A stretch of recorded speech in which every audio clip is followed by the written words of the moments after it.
Nesse Mandicast de hoje, nós vamos falar sobre odontologia legal. Você conhece todos os campos de atuação de odontologista? Se você não conhece, vem para esse Mandicast que eu te explico.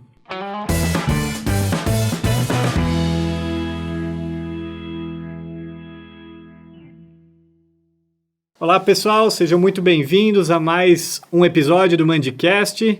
Nesse Mandicast do dia de hoje, nós vamos conversar com dois professores aqui da Faculdade São Leopoldo Mandic, da área de anatomia e de odontologia legal. Portanto, hoje, um episódio, um tema diferente. Nós vamos abordar a odontologia legal e essa interação com as áreas básicas com a anatomia.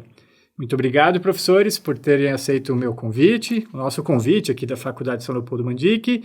Lembre-se sempre, amigos, você quer continuar assistindo os nossos Mandicasts, que vai ao ar sempre às terças-feiras, às 19 horas. Se inscreva no canal para você receber lá os alertas de que um novo vídeo está no ar. E se você gostou do nosso vídeo aí, deixa um like aí para a gente saber. Claro, sempre dúvidas, sugestões, elogios. Vocês podem fazer perguntas aos professores ali também no canal do YouTube, que os professores responderão com extremo prazer para a gente. Então, hoje vamos falar de odontologia legal. Tenho aqui ao meu lado o professor Ademir Franco, professor aqui da Faculdade São Leopoldo Mandic, especialista em odontologia legal, mestre, doutor e pós-doutor em odontologia legal pela Universidade Católica de Leuven, na Bélgica, e o professor Leandro Henrique Greco, que é fisioterapeuta, mestre em farmacologia pela USP, doutorando em morfologia pela Unifesp, e ambos professores aqui da Faculdade São Leopoldo Mandic. Obrigado, pessoal. Muito obrigado, professor. Obrigado pelo convite. Então, odontologia legal. Odontologia legal, a gente, sempre que nós conversamos e pensamos em odontologia legal, isso nos remete, inevitavelmente, a alguns desastres, algumas necessidades de identificação de cadáveres. E esses desastres, sejam eles naturais ou não naturais, eles acontecem no Brasil e no mundo mesmo. E quando acontece isso, por vezes a gente ouve falar do odontologista, né, que ele tem a sua contribuição lá. Você pode fazer um breve relato para nós, assim, qual é a contribuição da odontologia legal? O que é a odontologia legal? Sim, professor. Primeiramente, obrigado, né, por nos receber aqui. É um prazer estar aqui podendo elucidar essas questões aí de odontologia legal. E com relação a essa primeira pergunta, né, quando a gente tem um desastre, quando a gente tem um acidente natural ou não, existem três formas consideradas aí cientificamente comprovadas para você poder identificar um cadáver. Seria pela papiloscopia, o estudo das impressões digitais, ou pela odontologia, ou então pela genética forense.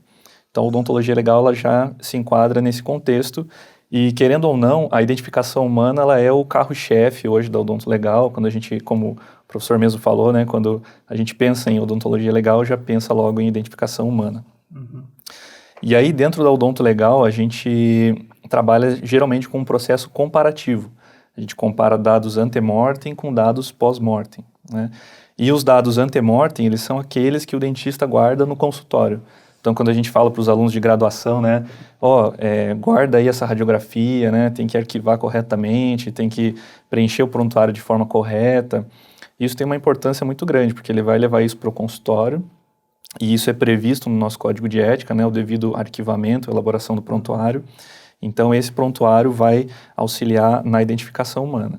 Esses dados ante-mortem vão ser comparados com dados pós-mortem, que são aqueles coletados do cadáver, né, durante a autópsia odontológica ou necrópsia odontológica. Uhum. E aí, quando a gente encontra similaridades entre ante-mortem e pós-mortem, a gente pode estabelecer aí o que a gente chama de identificação positiva da vítima, né? Eu acho que é interessante ressaltar que a odontologia legal ela é uma especialidade que data aí de mais ou menos 40 anos já no Brasil, né?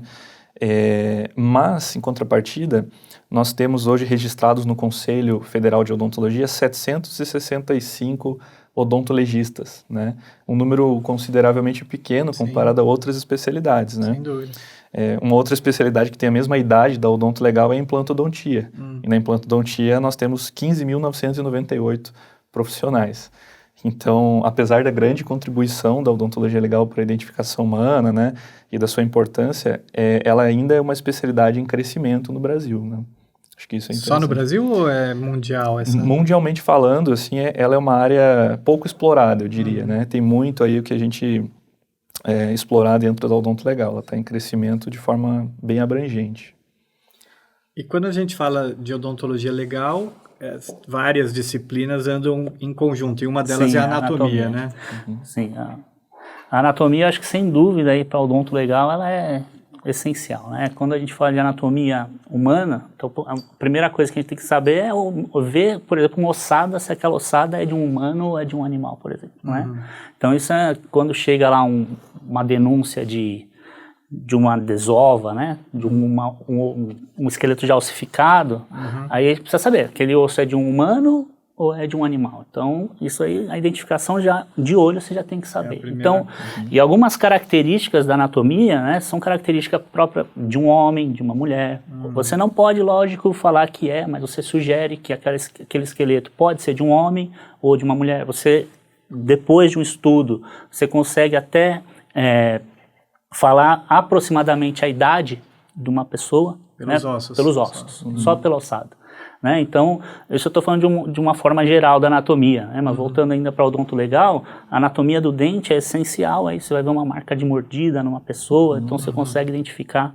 Tá? Então, apesar de ser uma primeira matéria que o aluno tem, né? Chega na faculdade, putz, eu não vou usar isso, né? Então, anatomia, né? E é difícil, né, cara? Pô, o pessoal costuma ficar de exame, de isso então, a gente tenta colocar isso para o aluno, falar que todo profissional da saúde precisa saber de anatomia. Claro, precisa. sem dúvida. E aí, lá na frente, eu estou falando da odonto legal, né? Mas olha que legal, a odonto legal também tem parte de processo, né? Tem a parte de processo. Então, putz, como é que eu sei que o cara cometeu um erro? Não por querer, mas... Né? Então, você precisa ter essa bagagem de anatomia e entender. Claro, né? Fora as técnicas anatômicas que a gente tem, né? De dissecção, de corte. Chega uma ossada que está carbonizada, como que você vai fazer o teste? Você vai precisar tirar a mandíbula, a maxila, como que você vai cortar a maxila? Então, você tem algumas técnicas da anatomia que é importantíssimos aí para o odonto legal, né? Eu acho que é importante até ressaltar, professor, que essa interface da odonto legal com a anatomia, ela é muito clara no campo da antropologia forense. Que é uma das áreas que a gente aborda na odonto legal. É um dos carros-chefes dentro da odonto legal, assim como a identificação humana comparativa, né? Mas a antropologia, basicamente falando, né, ela busca encontrar aí 4 informações, né, principais a partir de um cadáver ou de uma ossada, que seriam o sexo, a idade, a estatura e a ancestralidade da pessoa. Então, se você tem essas 4 informações, você consegue afunilar todas as possíveis pessoas que poderiam ser, que poderiam levar a identidade daquele cadáver, né? Então, por meio do conhecimento anatômico, a gente consegue fazer essa análise e saber, olha, é uma ossada humana, não é animal. Então, ela é humana, ela é homem ou mulher, a gente consegue saber isso. E a idade, a gente consegue estimar uma idade também para aquela pessoa. Então, a gente vai afunilando até chegar no momento em que o seu universo é reduzido. Então, fica menos complexo, eu diria, fazer essa identificação com essas informações de antemão. Legal. E você comentou que nós temos no Brasil 765 profissionais registrados como odontologistas. O mercado de trabalho ele é promissor. Por que nós temos tão pouco profissionais registrados como especialistas? Pois é, professor. Assim, é uma área em crescimento, né? Mas, querendo ou não, a odontologia ela ainda é muito tradicional. Então, quando o aluno ele busca esse curso no vestibular, ele não se imagina no IML, né? Ele se imagina numa clínica, num consultório, fazendo restauração, colocando aparelho, etc. Mas isso está mudando aos poucos. Nos primeiros períodos aqui, a gente já consegue ver uns alunos que falam assim, pô, eu entrei... Iniciação científica na anatomia. Exatamente. Eu entrei na faculdade já querendo alguma coisa na área forense, né? Nós estamos agora com uma aluna de iniciação científica que ela já entrou decidida a fazer odonto legal. Que bacana. Então, esse cenário está mudando aos poucos, né? Mas... o mercado no Brasil ele ainda é muito abrangente para a área de odontologia legal. Existem diversas possibilidades, né? Uma delas é o concurso público. Então, se você quer trabalhar com perito mesmo, criminal, oficial, você precisa fazer concurso público, né? Você pode fazer na Polícia Federal ou nas polícias estaduais. Outra possibilidade é você fazer perícia judicial. Então, é aquele dentista que vai ser nomeado perito pelo juiz e ele vai trabalhar ali numa lide judicial. Então, o paciente processa um dentista e esse perito é nomeado para ver se há uma concordância entre o que o paciente está reclamando e aquilo que foi realizado pelo dentista. Nesse caso, então, para ele ser esse perito, ele pode continuar a vida dele como dentista normalmente. Perfeito. E, eventualmente, ele atua como perito. Exatamente.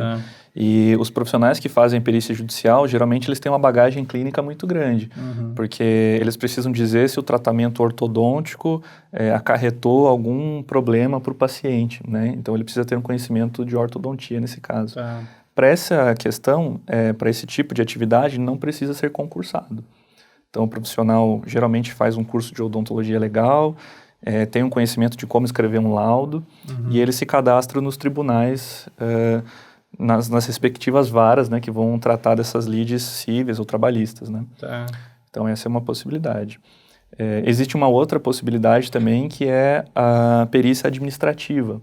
Também não precisa ser concursado, e o odontologista ele vai trabalhar, por exemplo, num plano de saúde, né? Ele que vai fazer a famosa glosa, né? Será que esse procedimento vai ser pago para o dentista que realizou? Vamos ver se o tratamento realizado foi correto, né? Seguiu a devida técnica. Então, existem aí diversas possibilidades. A possibilidade de mercado de trabalho que eu escolhi, por exemplo, foi a carreira acadêmica. Então, o meu papel hoje, junto com o professor Leandro, é elaborar ferramentas para que os peritos, nos seus respectivos IMLs, aí, possam utilizar na prática, né? Então, que tipo de ferramentas que vocês estão desenvolvendo e trabalhando? A gente pode elaborar desde ferramentas mais avançadas como softwares, propriamente dito, né? Eu quero fazer um software aqui para verificar se a marca de mordida encontrada nesse cadáver é compatível com a mordida do possível suspeito, né? Isso daí é um tipo de ferramenta, mas ferramentas que a gente costuma desenvolver de forma até mais abrangente é a validação de técnicas internacionais, né? Então, quando eu voltei do mestrado primeira vez, a gente validou uma técnica para estimar a idade de cadáveres, né? A partir de um modelo que o meu orientador havia criado lá na Bélgica. Então, a gente trouxe esse modelo estatístico para cá, calculou numa amostra de Curitiba na época, e validamos a técnica para aquela população. Então, a gente faz esses testes, né, para poder falar para o perito, olha, esse é o caminho mais seguro, você pode seguir por aqui, que isso é cientificamente comprovado, né? E aí, também a gente faz umas dinâmicas também na anatomia, né? Então, o aluno tem aula de novo de anatomia e as escavações que a gente faz coisas bem práticas. Isso, dentro assim, dos cursos. Dentro dos cursos, dentro dos cursos a gente faz coisa bem prática mesmo, para sentir o que vai ser a parte da... e essa parte, além de fazer a escavação e tudo mais, a parte tecnológica, fora esses aplicativos, enfim, essa que você mencionou, ela ajuda, ela vai... O futuro da odontologia legal, ela está calcada no digital também? Na tecnologia. Então a gente tem as tomografias, os scanners de face, então isso ajuda muito, né? Agora tem a fotonometria, que a gente está tentando, está elaborando já um projeto aí também de digitalizar os ossos crânios, vai ser uma coisa... Eu acho que assim, como a odontologia, num geral, está seguindo um caminho muito digital, né? Para a odonto legal não é diferente, assim, a gente está usando dessa tecnologia para conseguir melhorar cada vez mais a especialidade, né? E aqui, na São Leopoldo, a gente tem essa facilidade, né, de ter acesso à tecnologia de forma muito rápida, muito avançada, tudo que tem de mais recente a gente consegue usar. Um dos exemplos é o escaneamento, né, intrabucal, a gente consegue fazer isso. Isso é muito importante para a marca de mordida, porque no passado a análise era 2D. Então você moldava a pessoa, tinha um modelinho 3D, mas você tirava foto do 3D, transformava em 2D e comparava com uma fotografia da mordida que era 2D. Entendi. Então você perdia muita informação. Agora você escaneia a boca do suspeito e você escaneia a pele da vítima e você consegue, usando softwares, né, fazer uma análise tridimensional. Olha só, interessante. E ainda tem a parte da análise do sorriso também, né? Essa é outra tecnologia que está sendo desenvolvida, ainda não está bem descrita, ainda não está bem padronizada, mas pelo selfie, pelas partes de... isso que o professor Leandro... Pelo selfie? Isso é interessante. Muito legal. Porque, assim, a gente sempre fala assim, ó, a odonto legal, ela precisa, não necessariamente, mas, num geral, ela trabalha numa base comparativa, antemortem e pós-mortem. Tá. Só que se você não tem dados antemortem, se a pessoa nunca foi ao dentista, por exemplo, você ainda consegue trabalhar a identificação dessa pessoa utilizando de fotografias do sorriso. Então, hoje em dia, a selfie está muito em alta, né? As pessoas estão abastecendo as redes sociais aí com selfies. E a gente consegue utilizar essas fotografias para fazer algumas análises da morfologia dos dentes e fazer comparação da fotografia do selfie antemortem com uma fotografia do cadáver pós-mortem. É mesmo? Tem algum caso já relatado, assim? Olha, eu tive a possibilidade, na época, de participar da identificação das vítimas do ataque terrorista em Bruxelas. Né? Naquela ocasião, isso aconteceu em 2016, né, em março, foram vitimizadas mais de 30 pessoas e uma delas foi identificada por uma fotografia de selfie, né? Na época era algo meio incipiente ainda para a gente, né? A gente não havia trabalhado com isso, mas tivemos que relembrar que a fotografia de selfie ela é espelhada, porque ela é com a câmera da frente do celular, né? Então a qualidade é baixa pelo fato de ser a câmera da frente. Sim. A gente precisava reverter esse espelhamento e essa fotografia auxiliou na identificação dessa vítima. Olha só. A gente sempre fala assim que na odontologia legal não dá para você comemorar nada, né? Não é como fazer uma faceta, né? Você faz no paciente a faceta, fica bonito, e você fala, olha que trabalho legal. Na odonto legal, você trabalha com tragédias na maioria das vezes. Sim. Então, a gente, profissionalmente falando, foi uma experiência diferente, né? E única, e que, assim, possibilitou trabalhar com essas tecnologias que talvez não sejam tão comuns como a identificação por selfie, né? Foi uma ocasião... E aí isso aí abriu... Isso foi em 2016, aí de lá para cá, então o pessoal começa a usar isso como uma ferramenta, então. Sim, existiam já alguns grupos, né, de trabalhos aí internacionais que já lançavam mão de tecnologias de selfie, mas naquela ocasião para a gente era algo incipiente. Sim. Hoje, para se ter ideia, existe um pesquisador italiano que criou um software que você abastece com fotos de selfie. Então, ele é odontologista e ele criou um software que você faz uma foto da selfie sua, joga ali dentro do software e vai criando uma base de dados. Se alguma coisa acontecer, tem um registro seu guardado já no software dele. Bacana. Bom, além da anatomia, que é fundamental aqui para todos esses itens que você explicou, para diferenciar sexo, idade e tudo mais, a odontologia legal, ela também guarda uma relação muito grande com outras disciplinas, né? Inclusive do direito. Sim. Como que essa especialidade ela tem contribuído, a especialidade de odontologia legal, para a sociedade dentro dessa prática? Então, professor, realmente, a odonto legal, ela tem essa vertente, né, de poder conversar aí com diversas especialidades odontológicas e diversas áreas básicas, né, e outras áreas da ciência.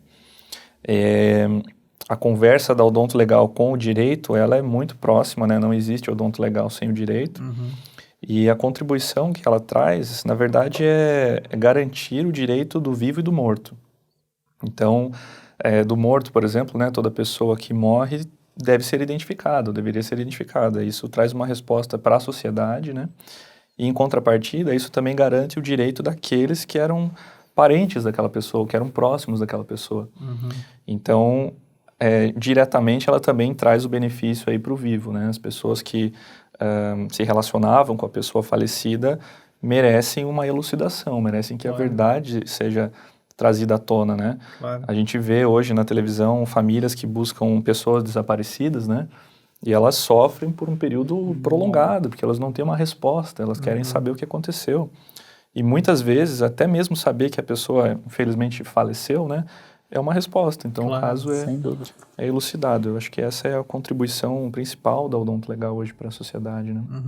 Em todos os casos, quando nós temos aí seja uma tragédia ou a necessidade de uma identificação de um corpo, o odontologista é chamado ou tem casos específicos que o odontologista trabalha? Acho que essa é uma pergunta muito interessante, né, e super importante, porque não é todo caso que o odontologista é chamado. Então, assim, geralmente a gente costuma falar que a odonto legal ela entra nos casos de maior complexidade. hoje no Brasil, se você for ver de um ponto de vista panorâmico, a gente consegue perceber que o Brasil é um dos países mais desenvolvidos com relação à análise de impressão digital. Então, até um tempo atrás, os responsáveis lá pelos serviços da Interpol, né, pessoas que eram de chefia até de setores lá da Interpol, em Lyon, eram membros da Polícia Federal Brasileira. Então, a gente tem aí uma bagagem muito grande de impressão digital. Por isso que, na maioria dos casos, né, a papiloscopia consegue chegar muito rápido e os resultados que eles obtêm são rápidos, porque a base de dados antemortem é muito grande. Então, qualquer coisa que a gente faz hoje, né, carteira de identidade, carteira de motorista, eles coletam lá impressões digitais, biometria para o banco. Então, em tudo que é lugar tem dados antemortem. Já para o odonto legal é um pouco diferente, não é todo mundo que vai ao dentista. Né? Mas tudo bem, mesmo que não vá ao dentista, a gente tenta selfie, a gente tenta antropologia forense, né? Só que os casos de maior complexidade que o odontologista vai atuar são, por exemplo, né, e talvez o mais comum deles é corpos carbonizados. Então, se o corpo está carbonizado, provavelmente não tem impressão digital mais, né? Elas foram destruídas. Perdeu. E aí os dentes, por resistirem, né, a altas temperaturas, na maioria das vezes, são passíveis de serem aí avaliados, né? E aí que o odontologista legal entra. Perfeito, aí que o odontologista vai entrar. E assim, essa divisão de papiloscopia, odontologia e DNA, ela se dá exatamente nessa sequência, porque você vai daquilo que teoricamente é mais rápido para aquilo que teoricamente é mais lento. E aquilo que seria o mais caro, né, para o Estado, fica aguardando um pouco para ver se as outras técnicas se resolvem, né? O pessoal ainda acha que na verdade, que eu estou pensando aqui na molecada de hoje em dia, né? Ver esse negócio do CSI, né? Cara, deve mudar muito a cabeça deles depois que eles começam Com certeza. a procurar essa nova área aí, né? Então... É verdade, isso é bem pontuado. Esses seriados, enfim, filmes, mais os seriados aí, eles dão super gatilhos, né? CSI, porque eles olham aqueles laboratórios, essas possibilidades de você interagir com ferramentas legais, assim, você descobrir, né, desvendar um caso, identificar uma pessoa, o House, que estimula o pessoal a fazer medicina, né? Exatamente. Não tem um dentist, né, para estimular o pessoal a ser dentista. É uma ideia aí da gente fazer uma série. Podia ser, né? E a geração hoje ainda tá meio agitada, não fica naquela mesmice, né? Então, uma área bem interessante. É verdade. Você já ouviu falar alguém assim, pô, eu assisti o CSI e me interessei por odonto legal? Olha, é difícil. Eu escuto alunos que procuram palestras de odonto legal, né, e que encontram a gente nas aulas, eles falam, pô, eu gosto muito de CSI. E às vezes quando a gente começa algumas aulas, a gente projeta assim, né, várias fotografias de diferentes séries, e a gente fala, qual que vocês mais gostam? Aí o pessoal fala Bones, né, que é antropologia pura. Sim, né? Verdade. E aí, assim, eles gostam disso, chama bastante atenção. E acho que isso, assim, acaba trazendo a atenção das pessoas para essa área que até então não era tão explorada, né? Essas séries, assim, de certa forma contribuem. Né? Não, acho que as séries, a internet, né? Hoje você tem acesso à informação, tá assistindo o Mandicast aqui, conhecendo mais sobre odontologia legal com vocês, é revolucionário, né? Acho que isso é fundamental para isso, né? O acesso à informação, né? Sem dúvida. E assim, acho que é interessante o aluno também começar a perceber que, tá certo, a série de TV, ela chama atenção. Mas ele deve entender que aquilo que a TV passa muitas vezes não é a nossa realidade. Não é a realidade que a gente tem. Lá na Bélgica a gente tinha acesso a uma tecnologia que demorou para chegar aqui no Brasil, né?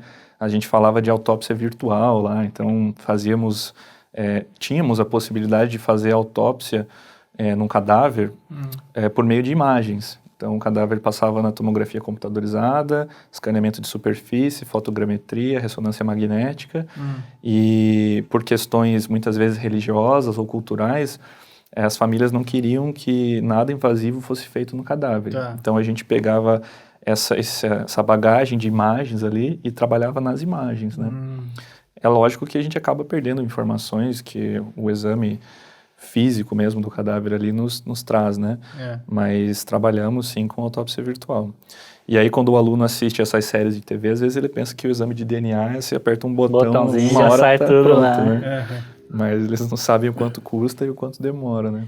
E talvez aqui até o aparato no Brasil tenha vários lugares que não tem muitas dessas coisas ainda, né? Não tem um aparelho de raio-x às vezes, né? Pois é. No ML dificilmente você tem um aparelho de raio-x. Imagina um tomógrafo que é. Sim. Lá na Europa, a Interpol ela preconizava que todo IML deveria ter um aparelho de imagem, né, radiográfico, para poder fazer qualquer tipo de análise pós-mortem, de preferência portátil. Né? Aqui no Brasil a gente está começando a falar sobre os aparelhos portáteis, né, e como eles podem contribuir para as ciências forenses. Mas aqui no Brasil a gente conhece aí institutos de medicina legal que, infelizmente, não tem esse aparato todo tecnológico, né? Sim. E aí entra aquele jeitinho brasileiro da gente produzir ciência de acordo com a nossa realidade, né? Então, querendo ou não, a gente consegue aí, muitas vezes, boas publicações mostrando que na nossa simplicidade a gente consegue superar essas limitações com nossas técnicas aí. E que consegue identificar e ser assertivo ali. Sim, com certeza. A gente sempre segue o padrão de qualidade aí, né? Pegando esse gancho que você falou, como que a odontologia legal, forense, ela é comparável no mundo, assim? Hoje o Brasil ele é tido como um celeiro de odontologistas, né? Pelo fato de termos aí mais de 700 e poucos odontologistas no Brasil, registrados no conselho, né? Ainda tem profissionais que fizeram especialização e não se registraram. Tá. Apesar desse número ser pequeno comparado a outras especialidades odontológicas, né? Ele é muito grande comparado a outros países aí, mundo afora. Por exemplo, na Bélgica hoje é estimado que tenha um odontologista oficial belga para 1 milhão de habitantes. Então é pouquíssimo, né? Um número muito pequeno de profissionais. Querendo ou não, a demanda para eles acaba sendo muito maior. Mas, em contrapartida, no Brasil, infelizmente, a gente tem uma criminalidade que aumenta, né, com o passar do tempo. E o nosso número de homicídios é gigantesco. Então, isso faz com que a odonto legal ela se desenvolva aqui naturalmente, porque tem muitos casos. Tem pessoas aí da Europa que querem vir para cá fazer estágios, assim, para ver como é que trabalhar realmente na prática com odontologia legal, né? Eu lembro que em 2012, quando eu havia voltado a primeira vez lá da Bélgica, eu havia participado em um ano de 10 autópsias, né?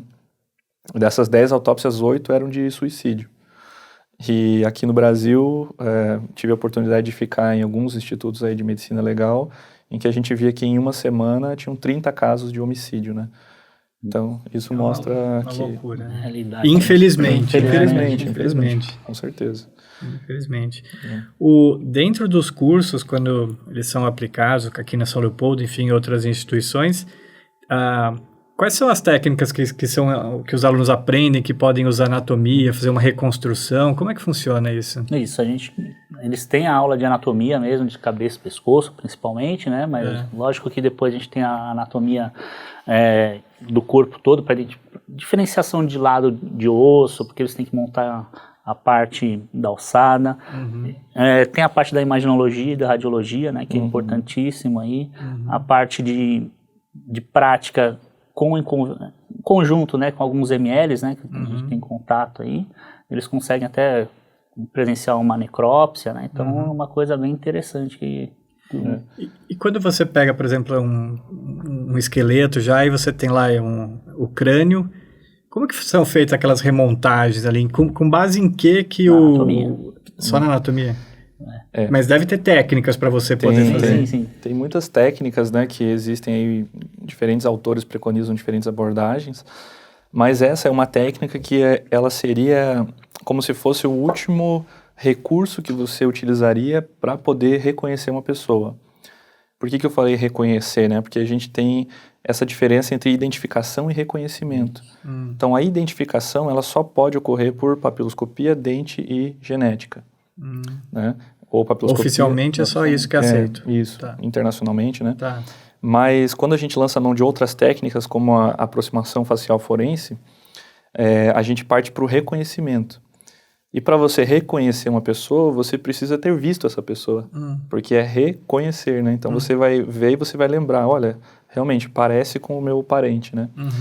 E como é que isso é feito, né? A gente, em resumo muito simplificado, a gente pega o crânio, a gente consulta tabelas de espessura de tecido mole. Então, para cada população, né? Tem algumas populações que têm esse tipo de tabela, a gente tem diferentes espessuras de tecido mole. E aí, dependendo dos pontos, né?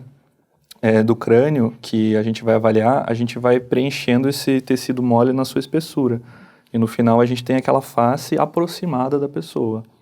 Essa é uma técnica que pode contribuir, mas a gente procura deixar como última ferramenta, porque ela é subjetiva, né? Depende da habilidade do profissional de poder reconstruir aquilo, que pode ser manual, né? Com plastilina, ou pode ser no computador, por meio de um software. Depende da pessoa que está examinando, às vezes a pessoa tem estresse pós-traumático, né, e ela perdeu o parente, ela quer reconhecer logo, né, ela tem aquela ânsia por falar, não, é sim o meu parente, mas às vezes não é.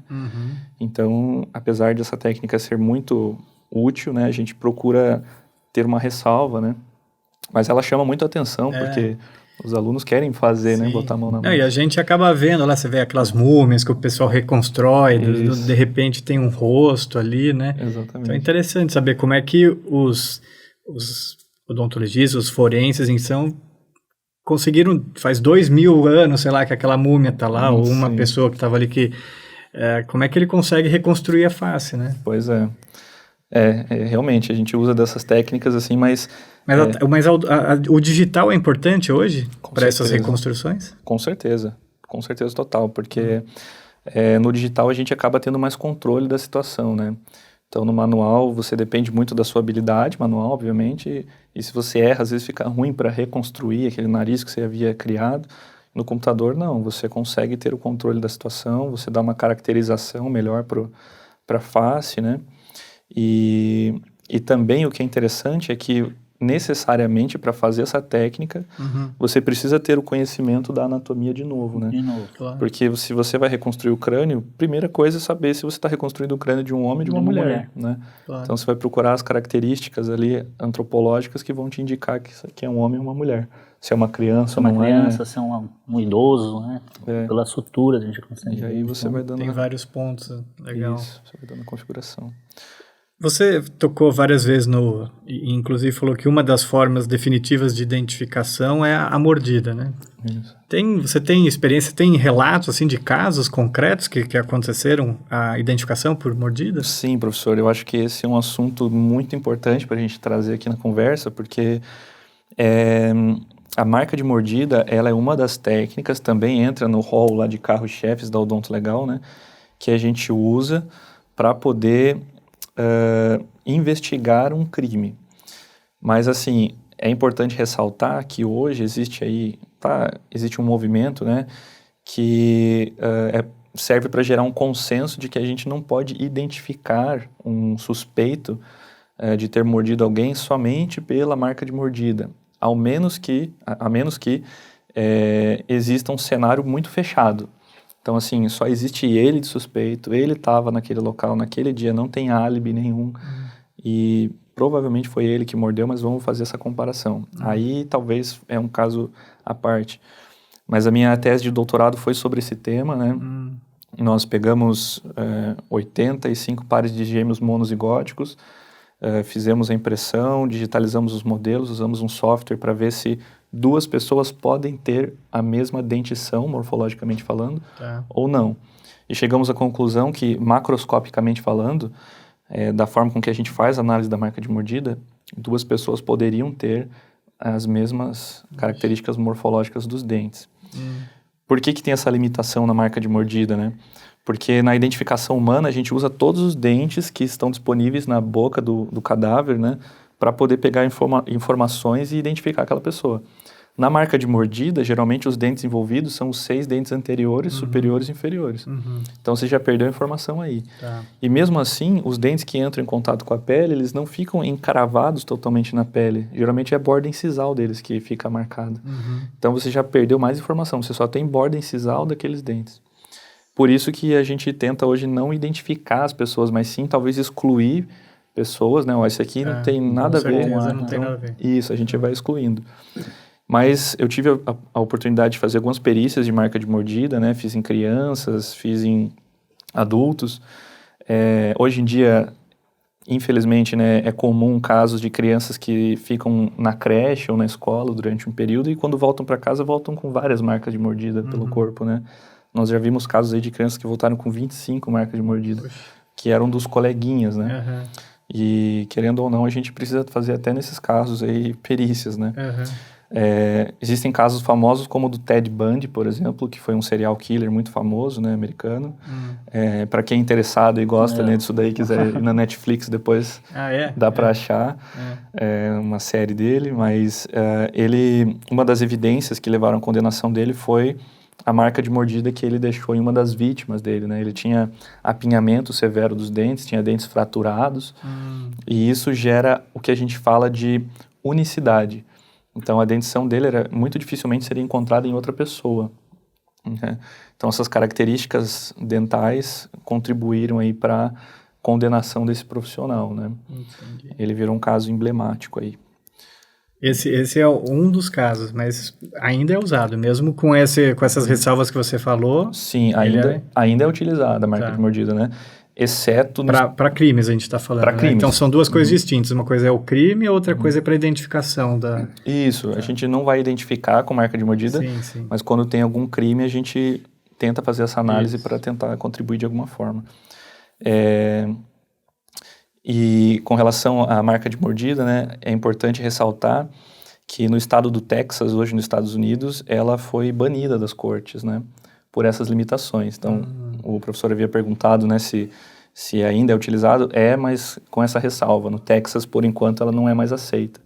Porque lá existiram vários casos de pessoas que foram condenadas e depois de um tempo fizeram um exame retrospectivo do DNA daquelas marcas e viram que não eram aquelas pessoas. Então, pessoas ficaram presas, né, por 19 anos, por exemplo.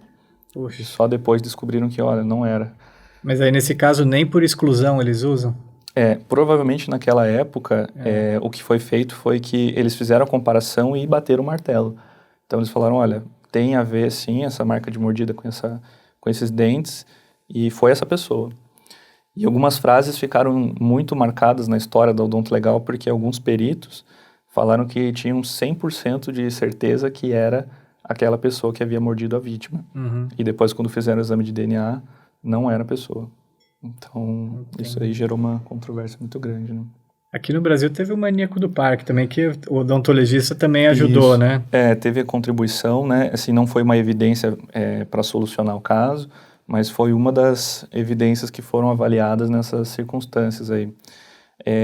Salvo engano, também teve a garota, a menina Raquel, né, de Curitiba, também, que quando foi encontrada, alguns relatos aí falam que haviam marcas de mordida também no corpo, né? Mas, mais uma vez, assim, não foram evidências suficientes para fechar o caso. Isso. E aí, professor Leandro, você estava comentando ali agora para a gente... Os atuais alunos de graduação e de pós-graduação, que eles estão se interessando ali já logo no começo por anatomia, às vezes pensando na odontologia legal.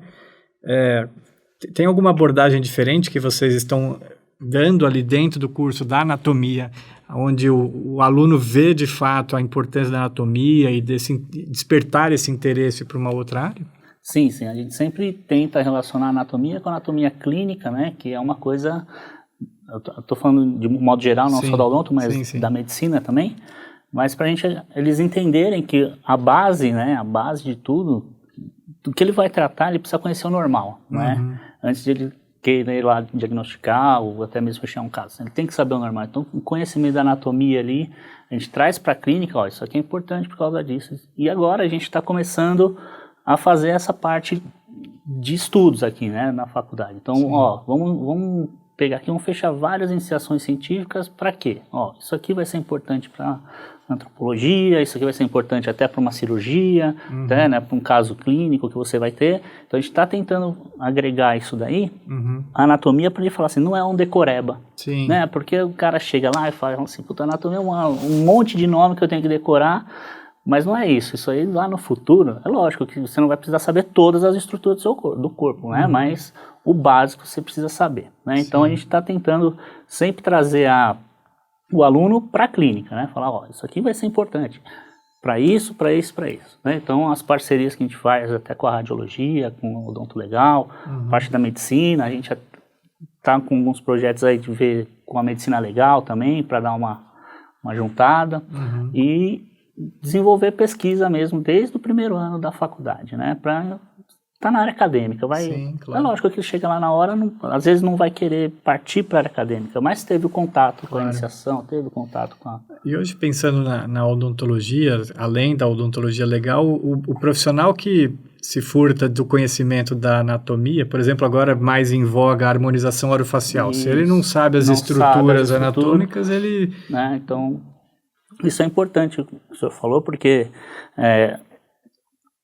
quando a gente vai dar aula de anatomia, às vezes até para os cursos da pós-graduação, os caras falam, putz, mas nunca ouvi falar disso. Não, mas ó, não é que não ouviu, você ouviu, mas é que você não guardou aquilo. Agora traz aqui para sua vida profissional, né?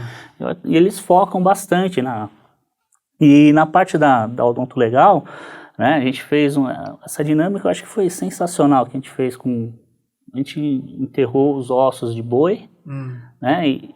E deixou lá durante uma semana, o pessoal foi lá tirar. Aí teve gente que achou, mas essa aqui é uma costela muito grande, essa costela de uma pessoa, tá? Aí teve gente que foi perceber que era um osso de boi depois de quase 30 minutos que estava escavando. Que legal. Né? Então, essas práticas que a gente faz Vocês fizeram uma dinâmica de escavação e de identificação. A gente tentou simular uma exumação, né? Uma exumação, mas sem avisar os alunos de que era uma alçada animal, né? E deixou lá, vamos ver o que eles vão falar. Isso foi no pessoal do curso de especialização? De especialização. Que legal, deve ter sido muito bacana. Foi interessante, eles foi gostaram legal. bastante, né? Montaram as tendas, fizeram as medidas, as áreas, putz, foi bacana pra caramba. Muito legal. E acho que para a gente fazer aqui o encerramento dessa nossa conversa, o que vocês aconselhariam, então, esses alunos que estão querendo procurar a odontologia legal como especialidade? Professor, eu acho que é interessante a gente reforçar que o aluno tem que investir no sonho dele, né? Ou insistir no sonho dele.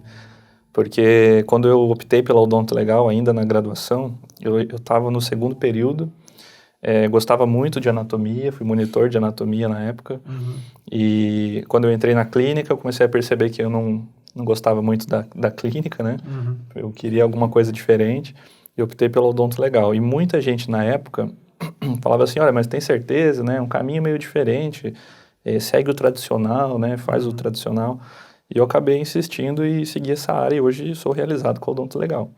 Então, sempre que algum aluno vem e fala, olha, professor, eu gosto e tal, eu falo, olha, se prepara, não é um caminho fácil, assim como nenhuma área da odontologia legal, mas insista, né, invista o seu tempo, seu interesse e siga o caminho, porque é uma área muito satisfatória, assim, eu acho que quem abraça o Odonto Legal é retribuído, né? E como a gente falou em toda essa conversa aqui, o mercado é aberto, basta as pessoas se especializarem, né, crescerem profissionalmente, se prepararem, porque também, se você fica na inércia ali, você acaba sendo levado, né? Você tem que acabar firmando o pé na área. Eu acho que a minha trajetória, talvez a do Leandro também, que é fisioterapeuta, ele fazendo anatomia, a minha também. Eu comecei a entrar na clínica, falei, acho que não é a clínica que me agrada. Eu fui também para uma área de imunologia ali, né? Pois é, legal, né? E acho que é isso mesmo, investir no sonho, né? No sonho, exatamente. Eu sempre sonhei também. Eu entrei na fisioterapia achando uma coisa, né? Aí chega lá, você tem um leque de opções. É isso. Aí eu falei, não, quero ir para a área da docência, a área da anatomia, muito peguei bom. Um gosto enorme. É isso aí. Pessoal, muito obrigado, professores, professor Ademir, professor Leandro, professores aqui da Faculdade São Leopoldo Mandic. Hoje essa conversa aqui interessante sobre odontologia legal, essa interação entre odontologia legal e anatomia. Uma conversa muito prazerosa, muito obrigado por tudo. E agradeço a você, pessoal, por estar assistindo o nosso Mandicast. Lembre-se que se você quer acompanhar sempre esse Mandicast, se inscreva no nosso canal para sempre receber os alertas dos novos vídeos. Deixe um like aqui se vocês gostaram. Claro, pode entrar em contato com os nossos professores aqui para tirar dúvidas e qualquer sugestão. Tá bom? Muito obrigado, pessoal. Até uma próxima.